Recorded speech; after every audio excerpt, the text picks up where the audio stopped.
Okay, it's day 138, and this is in the news with Devin Nunes. The House, the 10 questions, the famous 10 questions going out to all these different folks.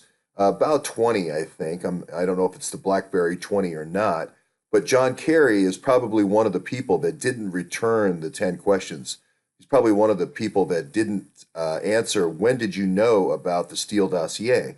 But he had a second, another Jonathan Winner. I'm going to call him Winner. I'm going to call him Jonathan Reality Winner. He had a second write an op-ed saying, here's the story, everybody. Reminded me so much of Fusion GPS and Glenn Simpson, the 5,000 pages of testimony, or not the 5,000 pages, but the 500 pages or 300 pages of testimony to get everybody on the same page. The only problem is if you're the person who started off the whole chain, the people that are downstream, their cover story isn't good enough. You have to come up with something else. You have to come up, if you're actually the one trading information with Sid Blumenthal and trading information with Christopher Steele, you're going to have to come up with a different story if you're at the beginning of the chain. And that's exactly what's happening right now. And everyone asks, why don't you cover this more? And all I can say is I did. This was a year ago. It was the 19 emails. It was the Blackberries. It was the Awan network. So we just kind of have to wait for MSN to kind of come into the story. But it's good to know about Reality Winner and Fort Gordon, Sweet Tea, and so forth, so that every time we see a winner, we know it's a winner. We know it's a reality winner, and we know it's an information operation. Okay, so let's say you did have an operation in Afghanistan, and it was a 40-year drug operation. You would have secret memos. You would have secret memos because you don't want everybody to know about the drug operation. And if you were in the Navy and your name was Admiral Mike McMullen, and you were running NSA, and you were dealing directly with a terrorist named Haqqani, who runs the Haqqani terrorist network, you wouldn't want a whole bunch of memos out in WikiLeaks talking about your negotiations for this drug business. But in this case, Mike Mellon was saying, hey, you've stabbed us in the back so many times over our 40-year history, I want this one in writing. So, and where are they dealing? They're dealing in London, just like the Christopher Steele. Again, MI6, it's the liaison loophole. I don't have to report any of this to the American people. And bang, there you go. That's how these things are done. I do them through Australia Five Eyes, or I do it through MI6 Five Eyes. Now, let's say you've run this for 40 years, and I'm not saying Ron Burgess has run this for 40 years, but let's say you're an Auburn University grad, you're you're an Army commander. Now, the Army and the Navy compete, right? Army-Navy game, right? The Army has sort of had the cyber command first, and then the Navy's always had the NSA. So they've kind of been in competition. Now, recently, they put them under what they call a dual hat. Now, Trump's trying to separate those two. But back in the old days when Army had cyber command, wouldn't you want to develop a whole bunch of cyber kids that would then go over to Fort Gordon? Fort Gordon here is where Reality Winner was, right? She's working in this CENTCOM area. This Fort Gordon manages the CENTCOM area. Wouldn't you want your people managing all the messages going back and forth, all the secret memos, so they didn't become public in WikiLeaks? Wouldn't that be what you want? Wouldn't you want to be informed about what was going on down here if you ever went to Washington and became the head of the DIA in Washington, D.C.?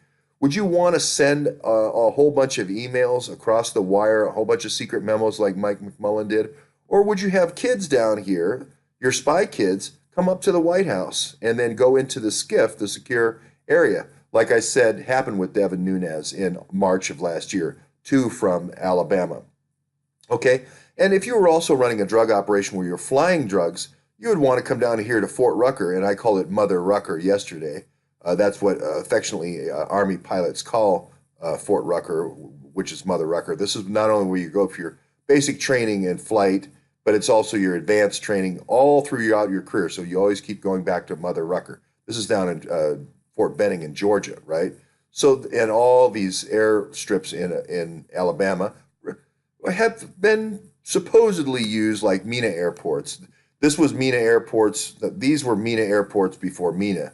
And before that movie American Made, okay? George Wallace supposedly had this deal way before Bill Clinton was in business. So again, you would want to develop a cyber institute at Auburn, your old alma mater. You'd want to develop these cyber kids that would go over here and make sure that, like Reality Winner and Jonathan Winner and all your other winners, and you would want them to keep things quiet, keep it on the down low. Same thing with your planes and your flights. And you want to keep it close. You don't want to have these operations going all around,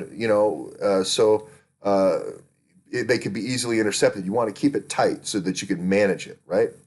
So let's talk about if you're running a drug operation and you go to war and the whole United States goes to war and you're going to attack Afghanistan, even though Saddam Hussein supposedly has these weapons, right? You have to have kind of some story. You have to have some story. Now, I'm not saying Tony Shaffer knew at all that he was being used. As a matter of fact, it's better if the person doesn't use it. And this, if you meet Tony Shaffer, he's the nicest guy in the world, and he's the most honest person in the world. But if I was running a 40-year drug operation, I would send him in to the heart of darkness, to a part of the theater that wasn't where I was doing drugs or mining operations. It's a diversion. It's a throw. And Operation Dark Heart would be where I would do it. Now, people say, oh, how do you know Ronald Burgess knew Tony Shaffer? Well, here it's all these redactions. You go through and you look at Tony Shaffer's book. Here's the book. Here's all the redactions that Ronald Burgess did. I told Task Force last night, I just read the book by going to the redactions, and there's an unredacted version printed as well. And then basically you can almost fill in the blanks. Oh, that's Anacostia. When he goes to headquarters, that's Anacostia. At DIA, Five Guys. That's where the woman looked me straight in the eye and said, "You're never going to stop the drug business. We got Five Eyes. You're going to be playing whack-a-mole the rest of your life." All right. And he's the guy who did that. If you don't believe that, here's the Sydney Morning Herald. DIA Director Ronald Burgess issued a memorandum, blah, blah, blah, saying this couldn't damage national security. I would say, ask Tony Shaffer, do you know Ronald Burgess? Do you know Ronald Burgess? I think he does. So, and let's move on. Now, let's say you had a bunch of kids going to the White House, right? You could have a whole bunch of kids, with these secret thumb drives that if they're caught, you are immediately implicated and you get to go to jail. Or you could use a baby's name. Let's just say we had a Cameron Ross Burgess die after about 1 year as a little baby. You could adopt that for all your Cameron Burgesses, right? You could have about 15 different Cameron Burgesses. You're saying, George, no way they'd ever do that, adopt somebody's identity and then bring people into safe houses and then have them get jobs and everything in a false name. Well, isn't that exactly what the ones did here with all these safe houses in Virginia? Isn't that exactly what they did? And the beauty of having a Cameron name like an Australian name is I could bring in Australian guys and just call them Cameron Ross Burgess. They all can be Cameron Ross Burgess. As a matter of fact, we've identified one George Soros guy who has books very much like Tony Shaffer's book, with Operation Dark Heart, right? Very much like Cameron Ross Burgess.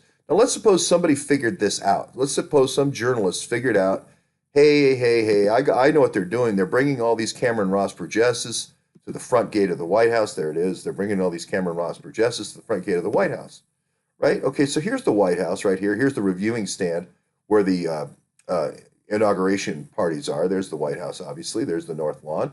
Okay, there's little roses there, and then there's the big rose garden in the back, right? So you can see it there. You would come, and where he was shot here is right along the gate, right along here somewhere. Let's zoom out a little bit. Now, somebody said, did they actually shoot him from the Washington Post? Could a sniper have line of sight on that area from the Washington Post? And quite frankly, I don't know, because in between, you've got about a 7 or 8 story building here, which is the Veterans Administration by odd luck, right? But you do have, it's actually a fairly short 2 or 3 street shot. Now, this helicopter that came out from behind the South Lawn here, Marine One, normally goes that away to, let me look at the White House here again. One of these 2 directions to Andrews Air Force Base, and I can't remember which direction now. Let's see, that would be this way. It would be this way. This helicopter, and we were standing about right here on K Street. This helicopter came right over. I mean, it was like I took a beeline right at where the shooter was. And there was a second helicopter that went down this way, and I'm not sure if that's Massachusetts Avenue or not. I'll have to look at it again. But wouldn't that be some response if you were a Burgess, or if you were not a Burgess, if you were against Burgess, a white hat or black hat? We don't know which. We don't know who's who yet. We're just collecting metadata. But wouldn't that be a way of saying, hey, I know exactly where it came from? Now, remember, this White House has the most sophisticated sound location, echolocation capabilities in the world, so they can immediately locate a threat. Infrared, echolocation, all that sort of thing. Wouldn't it be smart, as if you were running this show here, to take those and fly directly over where the shots came from?